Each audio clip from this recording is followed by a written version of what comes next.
Good afternoon, everyone. Today was the fourth convening of the Ukraine Defense Contact Group, the second one held virtually.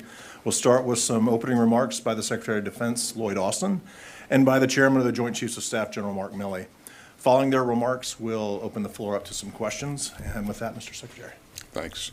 Well, good afternoon, everyone. It's good to be here with you. We've had a very productive morning at our fourth meeting of the Ukraine Defense Contact Group, which we conducted virtually this time.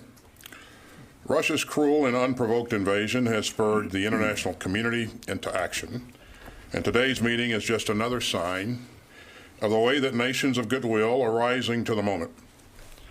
The security assistance that we are rushing to Ukraine is making a real difference in real time, and everyone in the contact group has been inspired by the courage of the Ukrainian people and the skill of the Ukrainian military. And that's why ministers and chiefs of defense from some 50 countries joined us today at our meeting. Now, throughout its reckless war of choice, Russia has tried and failed to break the morale of the Ukrainian armed forces as they defend their home. Ukraine's leadership also stands unbowed and unflinching. And we were fortunate today to have the opportunity to hear directly from my good friend, Oleksiy Reznikov, Ukraine's Minister of Defense, and Lieutenant General Moishchuk, Ukraine's Deputy Chief of Defense. I'm grateful to these brave leaders for taking the time to update us on Ukraine's most urgent requirements. They also provided us with an important battlefield update.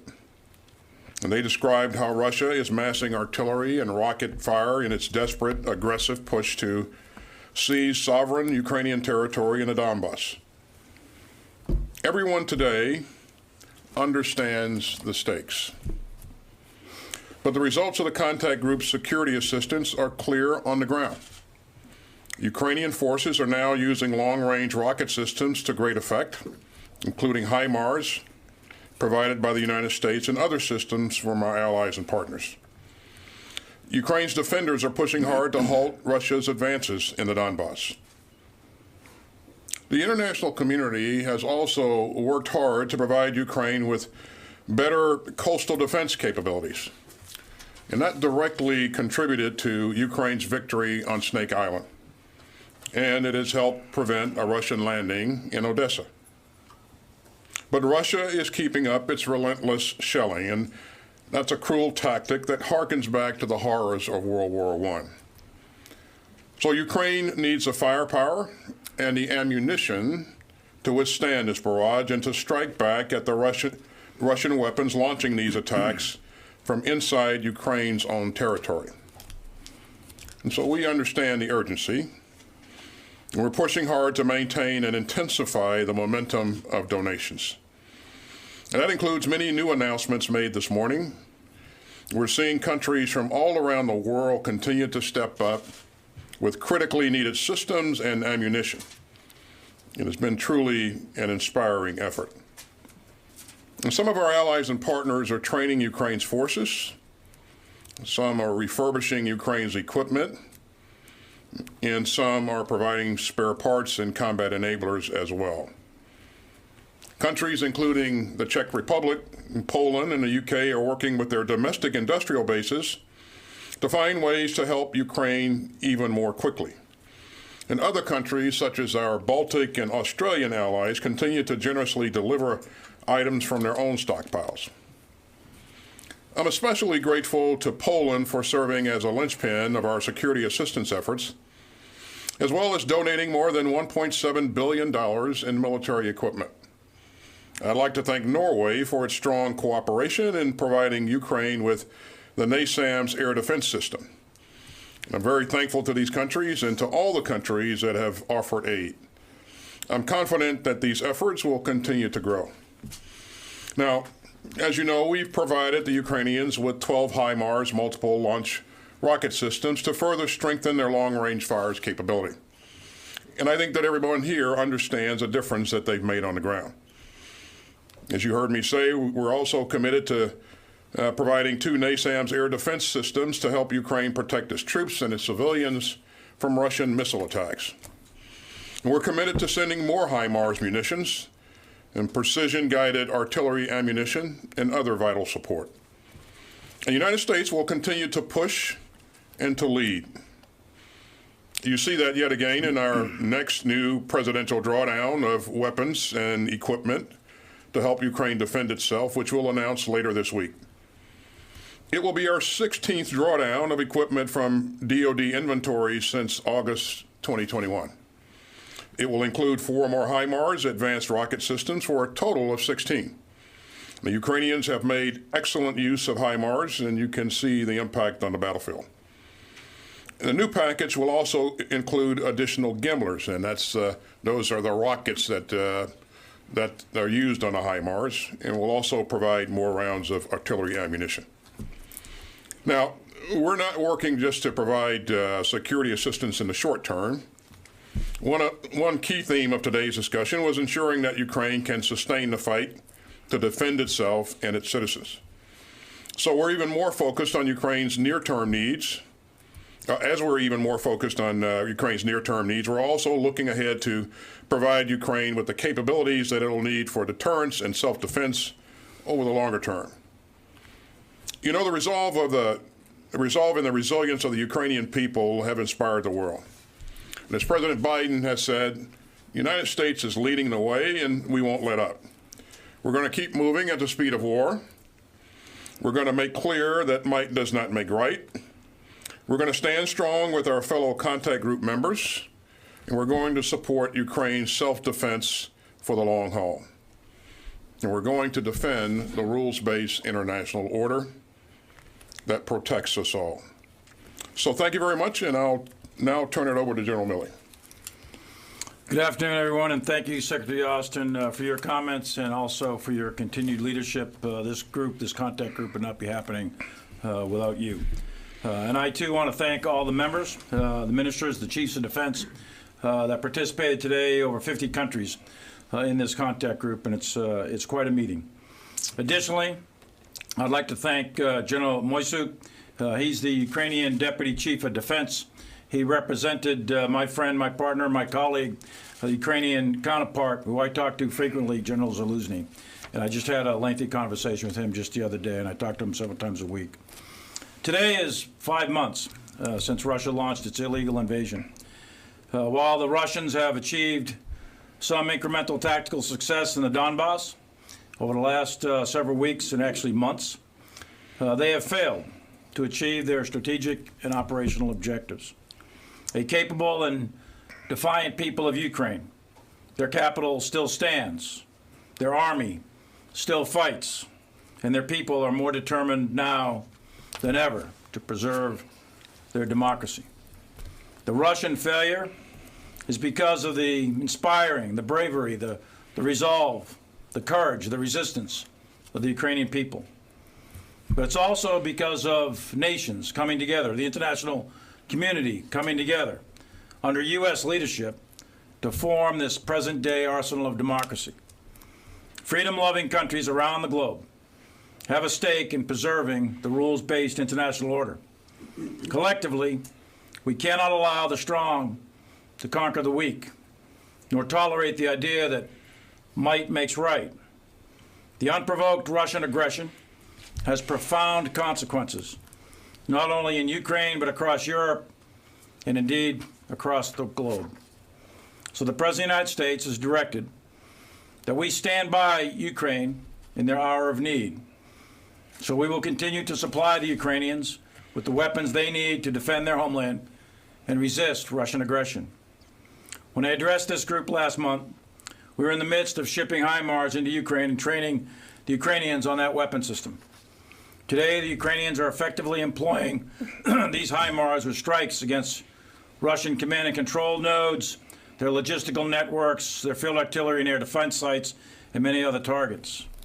These strikes are steadily degrading the Russian ability to supply their troops, command and control their forces, and carry out their illegal war of aggression. The fact that the Ukrainians were able to quickly deploy these systems speaks highly of their ability, their ingenuity, their artillery ability, their gunner capability, their determination, and their will to fight.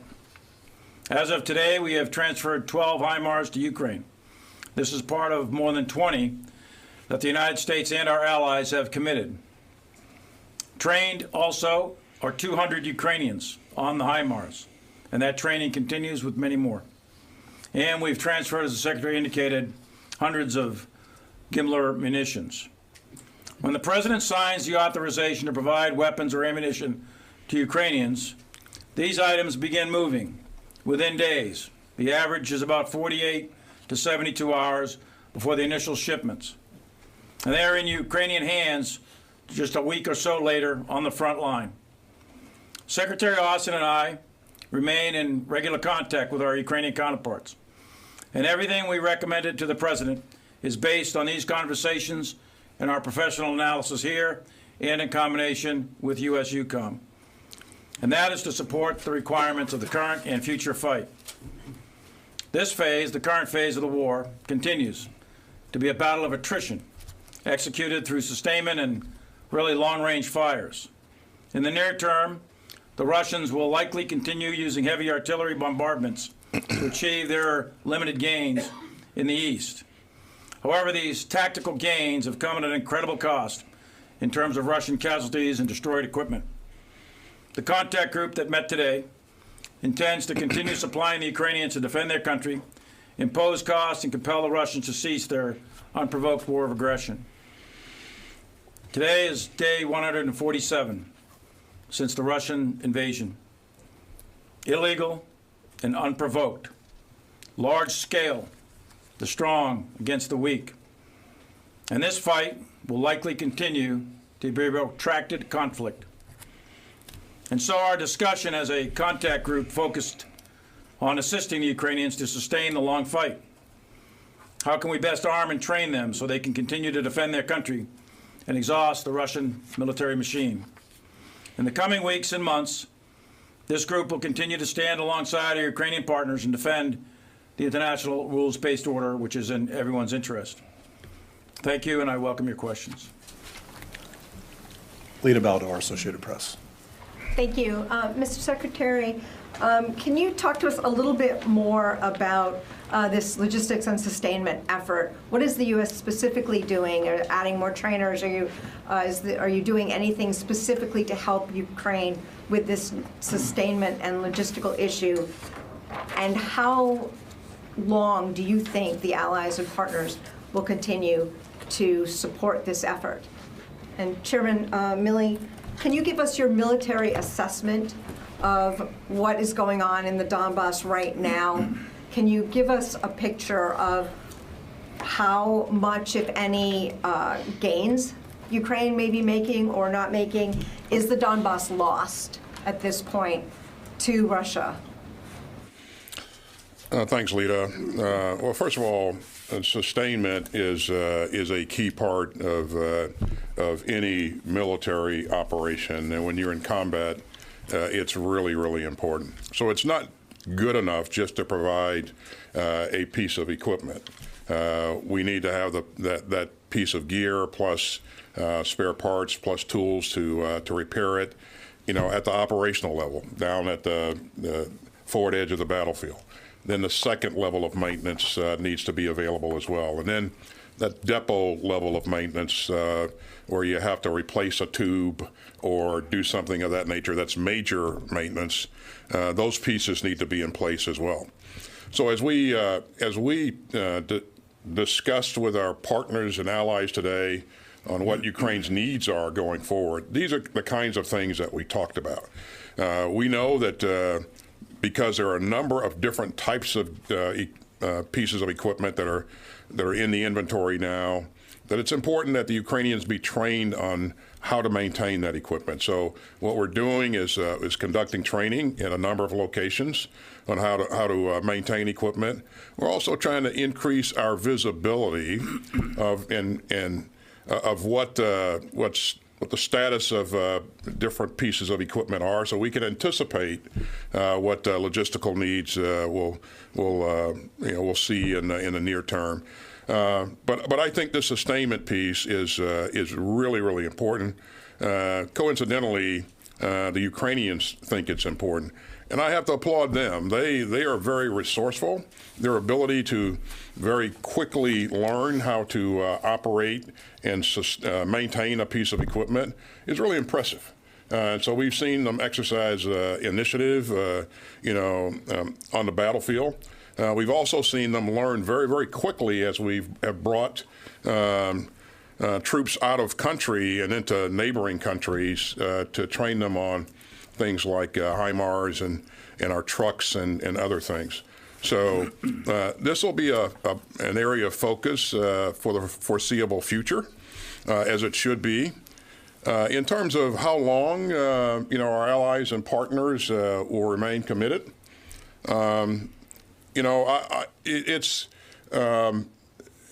there's no question that this will always be hard work, making sure that we maintain unity. I will tell you what I heard today, though, in the meeting was, commitment across the board and a focus on, continuing to do what's necessary to ensure that Ukraine had what it needs. I mean, that was really impressive, and these were spontaneous comments, and so across the board from minister to minister, that was really, really encouraging and refreshing to hear, but not really surprising. But we know, Lita, that this is going to be work that we're going to have to maintain focus on going forward. So, Leader, the invasion begins 24 February, and then about mid-April, 16 April, in fact, the Russians decide they're going to go ahead and shift their war aims and come out of the Kiev lines of advance and mass their forces down in the vicinity of the Donbass. So for the last 90 days, the Russians have massed their ground maneuver forces in that region. And the Ukrainians have fought a very effective mobile defense in depth, an area defense in depth, anchored on various strong points in urban and village areas. And they have fought the Russians very effectively. So for 90 days, the Russian advances have amounted to maybe 6 to 10 miles, something in that range. It's not very much. It's very intense, a lot of violence, tens of thousands of artillery rounds every 24-hour period, lots of casualties on both sides, lots of destruction of villages and so on. But in terms of actual ground gained, very, very little by the Russians relative to all of Ukraine. As you know, the Ukrainians conducted a controlled, deliberate, planned withdrawal from Severodonetsk, conducted a rearward passage of lines, and conducted a rear river crossing. And they set up a new line, generally to the west of Severodonetsk. And they are continuing significant resistance. In addition to that, in the Russian-occupied areas, you have significant resistance behind Russian lines, so to speak. So the Russians are challenged not only to their front with the Ukrainian conventional forces, but they're also challenged in their rear areas. Their rear areas are not secure for sure. And the Ukrainians have a very effective resistance network set up. So the bottom line is the cost is very high. The gains are very low. There is a grinding war of attrition that is occurring in the Luhansk, Donbass region, Luhansk, Donetsk, the two oblasts of Donbass. And to answer your question about is the Donbass lost? No, it's not lost yet. The Ukrainians are making the Russians pay for every inch of territory that they gain. And advances are measured in literally hundreds of meters. Some days you might get a kilometer or two out of the Russians, but not much more than that. So high cost, battle of attrition, grinding, not lost yet in the Donbass, and the Ukrainians intend to continue the fight. Louis Martinez, ABC News.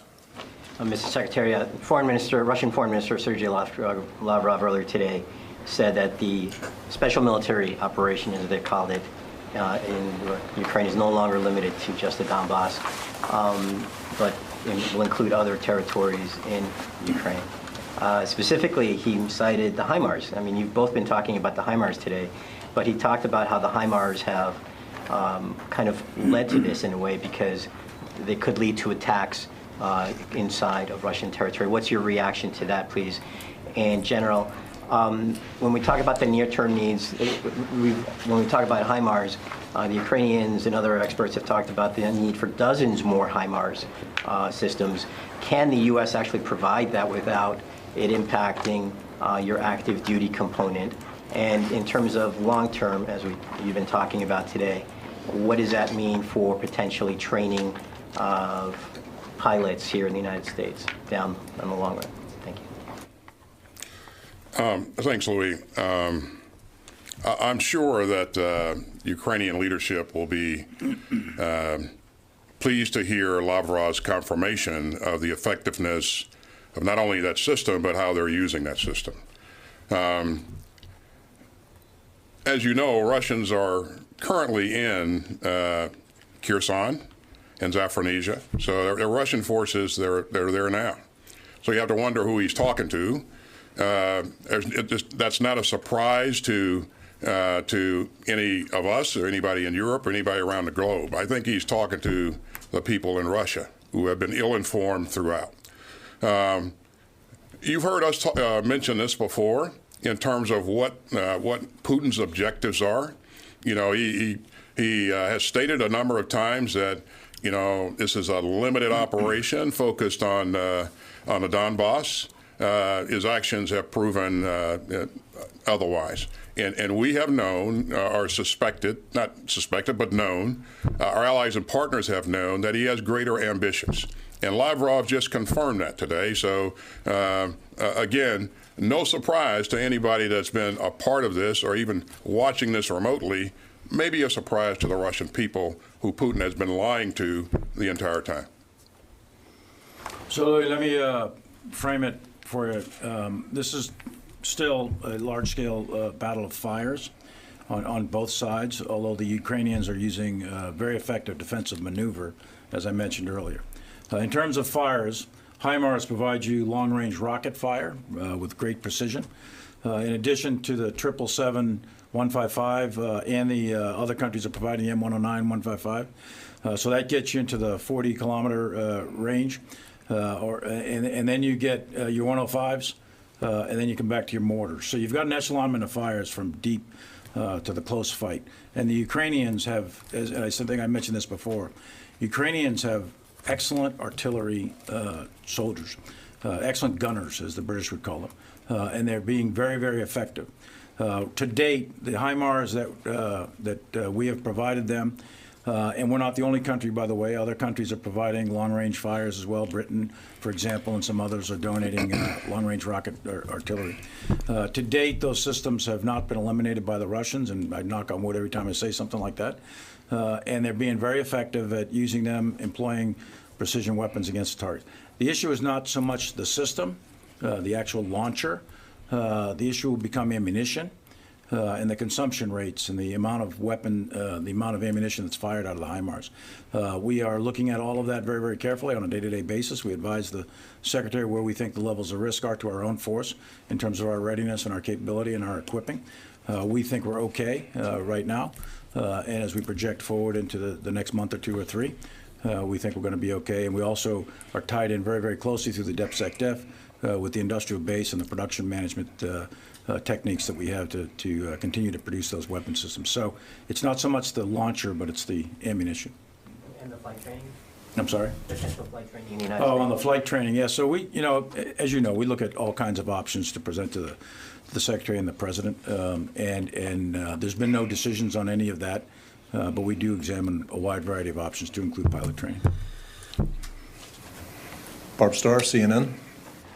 Secretary Austin, could I ask you your assessment of, now that Putin has been to Tehran, do you assess that Iran is going to get more involved, that he is going to get Iranian drones, as has there been some evidence of, and how do you assess Iran's involvement in all of this? In the question on flight training, do you have a view on this long-term support, whether it would be an appropriate idea for the U.S. to help train a Ukrainian tactical air force, if you will? And General Milley, on the question of this Russian war of attrition, if you will, Do you see that, what's your assessment? Do you see that continuing just forever, or do you still have fundamental concerns that Russia could stage some kind of breakout or sudden escalation and just throw everything at Ukraine, even back towards Kyiv at some point, back towards the rest of the country? Are they just going to grind away, or do you think they still have deeper, further intentions towards Ukraine? Thank you both. So, Barb, on the issue of, and thanks for the question, but on the issue of the Iranian support to Russia, we would advise Iran to not do that. We think it's a really bad idea, and I'll leave that at that. On the issue of whether or not on the training of Ukrainians to, in terms of pilot training and that sort of thing, certainly, as the chairman said, we're going to continue to look at, what will be needed now and down the road. Right now, we're focused on helping them be successful in the fight that they're in and employing the weapon systems that they need to be successful in that fight. As we provide them more capable weapon systems, more sophisticated weapon systems, it'll be important to use those systems properly, and it'll be important to integrate systems to create the effects on the battlefield that present opportunities for the Ukrainians. And that will begin to change the dynamics in some cases on the battlefield. So you've seen them use the HIMARS to take out command and control nodes, ammunition supply points, and a number of other things. And that affects the tempo of the fight and potentially creates some opportunities here. So there's a lot more to be done. The HIMARS alone will not change win or lose a fight, but it's the integration of a number of capabilities that we have provided and are looking at providing down the road, but most importantly, our allies are providing as well. So we're looking at a lot of things, everything, but in terms of predicting where we're going to be with pilot training in months or years, I won't venture to do that at this point. I will say that the Ukrainians do have, their Air Force does have a capability as we speak, and they're using some of that capability on a daily basis. So, Barbara, as far as Russian intentions, obviously we have lots of analysts that look at that on a day-to-day basis, and I'm not going to comment on what I think their future intentions are here at the podium, except to say that their past behavior has been an illegal, aggressive war inside Ukraine, and unless stopped, that aggression, unless stopped, typically continues. So, but specific aims and objectives that the Russians may have, I'll remain silent on that. In terms of what you asked about, could it go in directions of, I think, escalation, those kind of terms that you were referring to. We look at it as most likely, most dangerous courses of action that an opponent an enemy may take. And so we think of those. In terms of most dangerous, of course, there's, it doesn't take me at a podium to talk about what they might be. You can figure that out on your own. But there's possibilities in various domain, geography, weapon systems, et cetera. There's always the possibility of that. I can tell you that we look very, very closely at that every single day. We're in a constant monitoring mode on any forms of escalation by Russia that could have significant impact on the United States, NATO, or Ukraine, or anything else. We're constantly advising the Secretary to that. In terms of most likely, though, at this point, and this is always subject to debate, but at this point, we have a very serious grinding war of attrition going on in the Donbass, and unless there's a breakthrough on either side, which right now the analysts don't think is particularly likely in the near term, but unless there's a breakthrough, it'll probably continue as a grinding war of attrition for a period of time until both sides see an alternative way out of this, perhaps through negotiation or something like that. But right now, in terms of most likely, most dangerous, that's kind of the way we're looking at it. There's a lot of detail that goes behind that, which I won't comment on at this point in terms of the detail, but that's the broad outline of what we're looking at. Can I follow up briefly, sir, on what the Secretary was saying about Iran and him not wanting to talk about it in detail? Is there any reason that Iran should be worried that the United States doesn't think it's a good idea for them to get involved? You know, why would they care? Wouldn't they just do what they want? Well, you know, those are policy questions, Barbara, and so I'm not going to go beyond that at the microphone. I don't think that would be wise to do that. I don't think it's a good idea that Iran is providing UAVs or other weapon systems that are being commented on in the media to Russia, and we'll see where all that goes. Let's wrap this up with Tom Bowman from National Public Radio. Mr. Secretary, so you're going to send 16 HIMARS to Ukraine, as you said. Any sense, you said you'd be sending more, any sense, ballpark, how many more systems you'll be sending? Is it double that number or even more, number one? And number two, as the general said, the rounds being shot by the HIMARS can go 40 kilometers. But there are more sophisticated rounds that can go up to 180 miles, like the Army's ATACMS system. That would allow the Ukrainians to hit Russian targets all over the country, including into Crimea. So are you considering longer range rounds for Ukraine? Thanks, Tom. The range of a HIMARS or Gimler's round is 80 kilometers, and so that's pretty good reach. And so it has allowed and will continue to allow them to get after those longer range targets that they've been unable to reach. And I think they've been very effective